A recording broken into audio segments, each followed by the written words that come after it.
Hi കൂട്ടുകാരെ, എല്ലാവർക്കും സുഖമില്ലേ? അപ്പോൾ നമ്മളിന്നിവിടെ ഉണ്ടാക്കാൻ പോകുന്നത് കൊച്ചിക്കോയാണ്. അതിനായിട്ട് പാളയംകോടൻ പഴം, ചിലവർ ചെറുപഴം എന്നൊക്കെ പറയും, അതൊരു ചെറുപ്പം എടുത്തിട്ടുണ്ട്. വലിയ 2 കഷ്ണം ഇഞ്ചി എടുത്തിട്ടുണ്ട്. അത് ഇതുപോലെ കുത്തി ചതച്ചിട്ട് അതിൻ്റെ നീര് കൂടി ഒരു പാത്രത്തിലേക്ക് മാറ്റി കൊടുക്കുന്നുണ്ട്. 5-6 ചെറിയുള്ളി ചെറുതാക്കി അരിഞ്ഞ് പഞ്ചസാരയും കൂടി ചേർത്ത് നന്നായിട്ടൊന്ന് മിക്സ് ചെയ്ത് കൊടുക്കുന്നുണ്ട്. ഒരു ചെറുനാരങ്ങൻ്റെ നീരെടുത്തിട്ടുണ്ട്. അതുപോലെ 1 ഗ്ലാസ് വെള്ളം ചേർക്കാത്ത പശുവിൻ പാൽ എടുത്തിട്ടുണ്ട്. പിന്നെ ഒരു പാത്രം തേങ്ങാപ്പാൽ എടുത്തിട്ടുണ്ട്.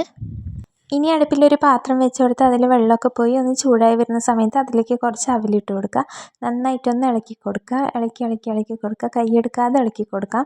എന്നിട്ട് നന്നായിട്ട് നമ്മൾ അവിലെടുത്ത് കഴിഞ്ഞ് ഒന്ന് പൊടിച്ച് കഴിഞ്ഞാൽ പൊടിഞ്ഞ് വരുന്ന പോലെ ആവുന്ന സമയത്ത് ഗ്യാസ് ഓഫ് ചെയ്ത് വെക്കാം. എന്നിട്ട് അവിൽ മാറ്റി വയ്ക്കാം. ഇനി ഒരു പാത്രത്തിലേക്ക് പഴങ്ങളെല്ലാം തൊലി കളഞ്ഞ് ചെറുനാരങ്ങ നീരും കൂടി ചേർത്ത ശേഷം നന്നായിട്ടൊന്ന് ഉടച്ചു കൊടുക്കാം. ഉടച്ചു കൊടുത്ത പഴത്തിലേക്ക് ഇഞ്ചി നീരും കൂടി ചേർത്ത് കൊടുക്കാം. അതുപോലെ നമ്മൾ നേരത്തെ പഞ്ചസാരയും ചെറിയുള്ളിയും കൂടി ചതച്ച് വെച്ചതും കൂടി ഇതിലേക്ക് ചേർത്ത് കൊടുക്കാം. എന്നിട്ട് നന്നായിട്ടൊന്ന് മിക്സ് ചെയ്ത് കൊടുക്കാം. മധുരം ബാലൻസ് ചെയ്യാൻ ഒരു നുള്ളു ഉപ്പിട്ട് കൊടുക്കാം.